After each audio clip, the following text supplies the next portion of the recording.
ভালো বেচাকেনা হচ্ছে, আমাদের আশানুরূপ যাচ্ছে, ফেসবুকে নিয়ে সে তুলনায় আমি ভালো মানুষের সমাগম বেশি। অমর একুশে বইমেলা 2025। আজকের এই ভিডিওতে আমরা অমর একুশে বইমেলা 2025 ঘুরে দেখাবো। আর আমি এখন আছি টিএইচসির গেটে। অমর একুশে বইমেলার মেন গেটটি এদিক দিয়ে শুরু হয়। এবারের বইমেলাটি একটু ভিন্নভাবে সাজানো। আপনারা যারা আমার চ্যানেলটি এখনো সাবস্ক্রাইব করেননি তারা সাবস্ক্রাইব করে দিবেন, আর যারা সাবস্ক্রাইব করেছেন তাদেরকে অসংখ্য ধন্যবাদ। এবারের বইমেলা প্রতিবারের বইমেলা থেকে অন্যরকমভাবে সাজানো হয়েছে। জুলাইয়ের আদলে বইমেলাটি সাজানো হয়েছে। আমরা এখন বইমেলার ভিতরে প্রবেশ করলাম, আর ঢোকার সাথে সাথে আমরা দেখতে পাই কিছু বিখ্যাত আর্টিস্ট তারা আর্ট করতেছিল। অনেক আর্টিস্টই ছিল, তাদের হাতের এই নিখুঁত কাজ দেখে আমি একদম অবাক হয়ে গিয়েছিলাম। তাদের হাতের কাজ এত নিখুঁত এবং এত সুন্দর দেখে অবাক হওয়া ছাড়া আর কিছুই করার নেই। আপনারা যদি বইমেলাতে যান তাহলে অবশ্যই একটা আর্ট করে নিয়ে আসবেন। তাদের এই হাতের এই সুন্দর আর্ট আমাকে মুগ্ধ করে দিয়েছে। আমরা আরেকটু সামনে গেলে আরো দেখতে পাই একজন আর্টিস্ট একটা ছবি আর্ট করতেছিলেন, সামনে সেই লোকটি বসাই ছিল। তো আমরা এখন সেই বইমেলাতে ঢুকে পড়লাম, আর এবারের স্টোরগুলো দেখলে আপনারা একদমই অবাক হয়ে যাবেন। আর স্টোরগুলো এক একটা স্টোর এক এক রকম ভাবে সাজানো। একটা স্টোরের সাথে আরেকটা স্টোরের কোনো মিল খুঁজে পেলাম না।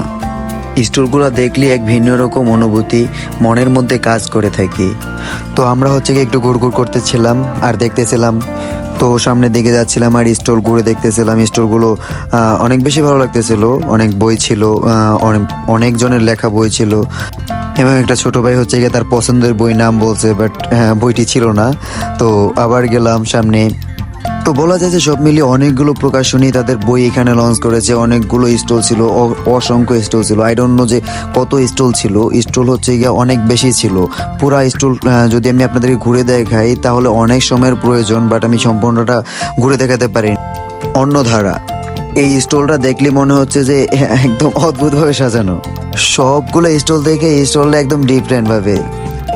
আর আমি হচ্ছে গিয়া চারিদিকটা ঘুরে একদম পুরাই ক্লান্ত হয়ে গেছিলাম। তো বলা যায় যে এবারের বইমেলাটা অনেক বেশি প্রতি বছরের থেকে বেশি আনন্দমুখর হয়ে উঠবে, যেহেতু এবারের বইমেলাটি জুলাইয়ের আদলে সাজানো হয়েছে এবং সবকিছু জুলাইয়ের আদলে করা হয়েছে। তো প্রতিবারের থেকে এবার আলাদা একটা লুক চলে আসছে। তো চলুন আপনাদেরকে আরো কিছু সামনের দিকে ঘুরিয়ে দেখাই।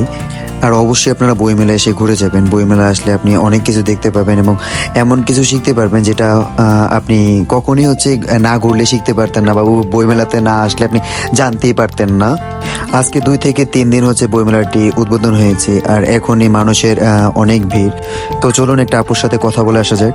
এবারের বইমেলাটা একটু অন্যবারের বইমেলা থেকে আলাদাভাবে সাজানো, বাট কেন? এটা হচ্ছে জুলাইয়ের থিমে সাজানো। এটা জুলাইয়ের থিমে সাজানো।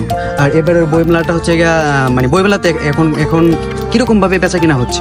ভালো বেচাকেনা হচ্ছে, আমাদের আশানুরূপ যাচ্ছে, ফেসবুকে নিয়ে সে তুলনায় আমি ভালো মানুষের সমাগম বেশি। মানুষের সমাগমও বেশি। মাত্রই তো হচ্ছে 2 দিন হলো শুরু হলো। আশা করা আমাদের আশা করা যাচ্ছে যে ভালো হবে। তো আপুটির সাথে হচ্ছে কথা বলে একটা জিনিস বুঝতে পারলাম যে এবারের বইমেলাটি এখনো আজকে 2 দিন চলে, তো এখনো সেরকম ভাবে সম্পূর্ণ কাজ কমপ্লিট হয়নি। তো শেষের দিক থেকে যদি আজ থেকে 4-5 দিন পর আরো বেশি করে হচ্ছে লোকজন জনসমাগম বাড়বে এবং বই বেচা কিনাও খুব ভালো হবে। এখানে অসংখ্য প্রকাশনী আসছে, অসংখ্য প্রকাশনী। প্রতিটা প্রকাশনী একটু অন্যরকম ভাবে তাদেরকে নিজেদেরকে গুছিয়েছে। তো চলুন কাফি ভাইয়ের স্টোরে যাই। আর কাফি ভাই স্টোরে এসে দেখে যায় কাফি ভাই অলরেডি চলে এসেছে, আর কাফি ভাই সবার সাথে হাত মিলাচ্ছে। তো হ্যাঁ, ভাই খুব ভালো আছে, আমার সাথে হাত মিলালো। আমি ফার্স্টে হচ্ছে ভাবছিলাম যে কাফি ভাই এখনো আসেনি, তো স্টোরে এসে দেখলাম যে সে অলরেডি চলে এসেছে। তার একটা পোস্ট আমি দেখেছিলাম যে সে আজকে থাকবে, বাট আমার মনে হয়নি যে সে এত ফার্স্ট চলে আসবে, কিন্তু সে চলে এসেছিল।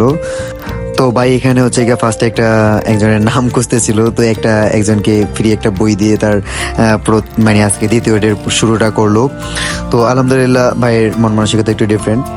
এমনিতে আমরা তাকে অনেক আগে থেকে চিনি। আমি পার্সোনালি তাকে অনেক আগে থেকে চিনি, তার ভিডিওগুলো দেখি। সে কুকুর নিয়ে বসে ভিডিও বানাতো, আমার কাছে সেই ভিডিওগুলোই বেস্ট মনে হয়।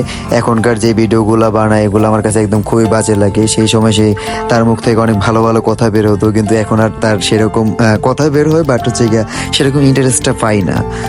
তো আজকের ভিডিওটা এই পর্যন্তই, আর আপনারা লাইক কমেন্ট করতে ভুলবেন না।